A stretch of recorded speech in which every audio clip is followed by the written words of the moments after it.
नमस्कार, साक्षी news network पर आप सभी का स्वागत है। जवाहरलाल नेहरू विश्वविद्यालय अक्सर सुर्खियों में रहता है।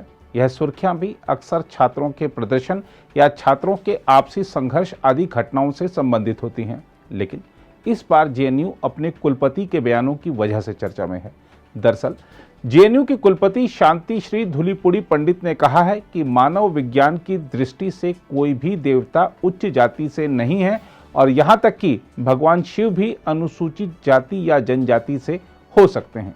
उनके इस बयान पर विवाद खड़ा हो गया है।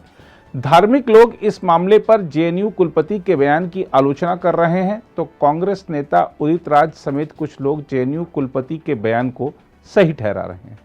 जहां तक जेएनयू कुलपति के बयान की बात है, तो हम आपको बता दें कि राजस्थान में 9 साल के एक दलित लड़के के साथ हाल ही में हुई जातीय हिंसा की घटना का उल्लेख करते हुए उन्होंने कहा कि कोई भी भगवान ऊंची जाति का नहीं है। जेएनयू की कुलपति शांतिश्री ने कहा, आप में से अधिकांश को हमारे देवताओं की उत्पत्ति को मानव विज्ञान की दृष्टि से जानना चाहिए। उन्होंने कहा कि कोई भी देवता ब्राह्मण नहीं है, सबसे ऊंचा क्षत्रिय है।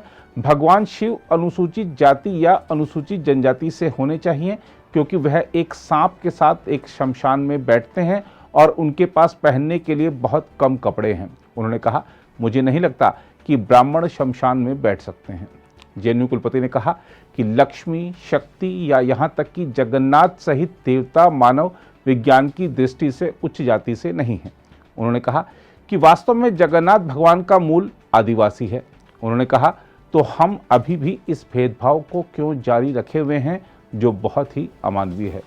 उन्होंने कहा, हिंदू कोई धर्म नहीं है, यह जीवन जीने की एक पद्धति है और यदि यह जीवन जीने का तरीका है तो हम आलोचना से क्यों डरते हैं।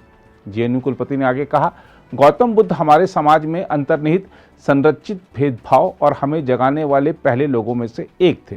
हम आपको बता दें कि जेएनयू कुलपति doctor B R. Ambedkar thoughts on gender justice decoding the uniform civil code शीर्षक वाले डॉक्टर बी.आर. अम्बेडकर व्याख्यान श्रृंखला को संबोधित कर रही थी। इस दौरान उन्होंने कहा कि यह बहुत महत्वपूर्ण है कि हम बाबा साहेब के विचारों पर फिर से सोच रहे हैं, क्योंकि हमारे यहाँ आधुनिक भारत का कोई ऐसा नेता नहीं है जो इतना महान विचारक था।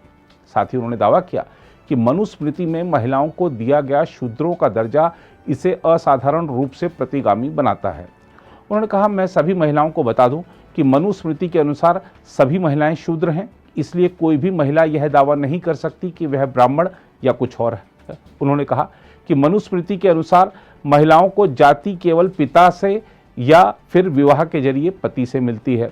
उन्होंने कहा कि मुझे लगता है कि यह कुछ ऐसा है जो असाधारण रूप से प्रतिगामी है। जवाहरलाल नेहरू विश्वविद्यालय की कुलपति शांतिश्री धूलीपुड़ी पंडित ने साथ ही कहा कि समान नागरिक संहिता लागू करना लैंगिक न्याय के प्रति सबसे बड़ा उपकार होगा। जेएनयू कुलपति ने कहा कि आम्बेडकर समान नागरिक संहिता लागू करना चाहते थे। उन्होंने कहा, गोवा में समान नागरिक संहिता है जो पुर्तगालियों द्वारा लागू की गई थी, इसलिए वहां हिंदू, ईसाई और बौद्ध सभी ने इसे स्वीकार किया है, तो ऐसा पूरे देश में क्यों नहीं किया जा रहा। उन्होंने आगे कहा कि अभी तक हमारे पास सामाजिक लोकतंत्र नहीं है और हमारा राजनीतिक लोकतंत्र एक मृत तृष्णा है। जेएनयू कुलपति ने कहा कि ऐसा नहीं हो सकता कि अल्पसंख्यकों को सारे अधिकार दे दिए जाएं, लेकिन बहुसंख्यकों को वे सभी अधिकार ना मिलें। उन्होंने कहा कि कभी ना कभी आपको ये इतना उल्टा पड़ जाएगा कि आप इसे संभाल नहीं पाएंगे। उन्होंने कहा, लैंगिक न्याय के प्रति सबसे बड़ा सम्मान बाबा साहेब की महत्वाकांक्षा के अनुरूप समान नागरिक संहिता को लागू करना होगा। उन्होंने महिलाओं के लिए आरक्षण की आवश्यकता के बारे में कहा कि अधिकांश लोग इसके पक्ष में होंगे, लेकिन आज भी 54 विश्वविद्यालयों में से केवल 6 में महिला कुलपति हैं, जबकि केवल 1 आरक्षित वर्ग से हैं। जेएनयू कुलपति पंडित ने साथ ही कहा कि विश्वविद्यालय में कुलपति की जगह कुलगुरु शब्द का इस्तेमाल शुरू किया जा सकता है। उन्होंने कहा कि कुलगुरु शब्द के उपयोग का प्रस्ताव और अधिक लैंगिक तटस्थता लाने के उद्देश्य से किया गया है। उन्होंने बताया कि 14 सितंबर को कार्य परिषद की बैठक में इस पर विचार विमर्श होना है। मैं कुलपति शब्द को बदलकर कुलगुरु करने का प्रस्ताव रखूंगी। उन्होंने कहा कि जब मैं विश्वविद्यालय में आई थी तो हर जगह ही यानी अंग्रेजी में पुरुषवाचक जो वह के लिए उपयोग होता है उस ही का इस शब्द का इस्तेमाल हो रहा था। उन्होंने कहा कि मैंने उसे शी किया। उन्होंने कहा कि अब सभी दस्तावेजों में शी का इस्तेमाल किया जाता है। कुलपति ने कहा, वे मेरी भी बात करते थे तो ही लिखते थे, इसलिए कुलपति की जगह मैं कुलगुरु करना चाहती हूँ। हम आपको याद दिला दें कि पिछले दिनों लोकसभा में कांग्रेस के नेता अधीर रंजन चौधरी की राष्ट्रपति द्रौपदी मुर्मू के लिए राष्ट्रपत्नी कहने संबंधी टिप्पणी पर विवाद खड़ा हो गया था, जिसके बाद चौधरी ने कहा था कि उनकी जुबान फिसल गई थी। इस विवाद ने संवैधानिक पदों के लिए लैंगिक रूप से और अधिक तटस्थ शब्दों के इस्तेमाल को लेकर बहस शुरू कर दी। वहीं इस मामले ने राजनीतिक तूल भी पकड़ लिया है। हमने आपको बताया था रिपोर्ट की शुरुआत में कि धार्मिक नेता भी इस विवाद में कूद पड़े हैं। आइए देखते हैं अयोध्या स्थित हनुमानगढ़ी मंदिर के महंत राजू दास क्या कह रहे हैं। जेएनयू के वीसी शांत श्री जी ने जिस प्रकार से सनातन धर्म संस्कृति का मजाक उड़ाया है, अब बताइए, इन लोगों ने सस्ती लोकप्रियता को लेकर लगातार, मैं देखता हूं, चाहे वो फिल्मी एक्टर हो, चाहे टुकड़े टुकड़े गैंग के लोग हैं, चाहे वामपंथी लोग हों, चाहे ऐसे फिल्मी एक्टर जो लगातार अपनी सस्ती लोकप्रियता के लेकर हिंदू देवी देवताओं के बारे में उल्टी सीधी बयानबाजी करना, मजाक करना।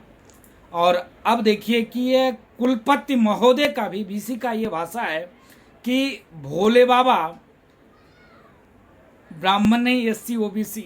भगवान की कौन सी जाति है, ना ब्राह्मण, एससी न ओबीसी। ये तो लौकिक व्यवस्था में व्यवस्था चलाने के लिए जब इस प्रकार की वातावरण बनी है तो कैसे व्यवस्था चलाई जाए। जैसे मठ में महंत होता है, साधु ही होता है, मठ में पुजारी होता है, साधु ही होता है, मठ में कोठारी होता है, व्यवस्था चलाने के लिए साधु ही होता है। लेकिन ये व्यवस्था बनाया गया है, साधु है लेकिन वो महंत है, वो पुजारी है, वो कोठारी है, वो भंडारी है। उसी प्रकार वर्ण व्यवस्था बनाया गया था समाज की व्यवस्था चलाने के लिए। अब देखो, भगवान की भी लोगों ने जाति में बांट दिया, बताओ। तो इस प्रकार की मानसिकता गलत है, उनको माफी मांगना चाहिए। और हिंदू संगठनों से आह्वान करेंगे, अपील करेंगे कि इनके खिलाफ सारे लोग एकत्रित होकर मुकदमा पंजीकृत कराओ कि ऐसे लोग लगातार सनातन धर्म संस्कृति की मजाक उड़ाते हैं, उल्टी सीधी बयानबाजी करते हैं और कमेंट करते हैं। तो ऐसे लोग की कमेंट बंद हो जाए, इसके नाते संवैधानिक तरीके से इन लोगों के खिलाफ एफआईआर दर्ज कराएं, यह हमारी मांग है। अगर आप भी लेना चाहते हैं देश दुनिया की तमाम जानकारी तो आज ही सब्सक्राइब करें हमारे चैनल को। साथ ही नीचे दिए बेल आइकन को जरूर दबाएं ताकि हर अपडेट आप तक पहुंच सके।